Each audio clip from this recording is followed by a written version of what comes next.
ফোনে অশ্লীল বা অশোভন বার্তা পাঠালে হতে পারে ২ বছরের কারাদণ্ড এবং ১.৫ কোটি টাকা জরিমানা। এমনকি কাউকে বারবার ফোন করে বিরক্ত করলেও গুনতে হতে পারে ১ লাখ টাকা জরিমানা বা অনাদায়ে ৬ মাসের কারাদণ্ড।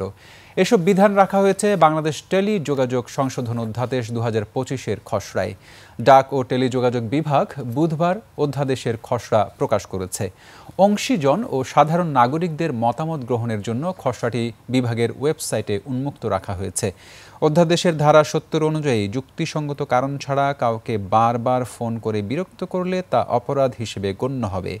আর ধারা ৬৯-এ বলা হয়েছে, টেলিযোগাযোগ বা বেতার যন্ত্রের মাধ্যমে অশ্লীল, ভীতিকর, অপমানজনক বা অশোভন কোনো বার্তা, ছবি বা ভিডিও পাঠালে ২ বছর পর্যন্ত কারাদণ্ড বা সর্বোচ্চ ১.৫ কোটি টাকা অর্থদণ্ড বা উভয় দণ্ড দেয়া যাবে।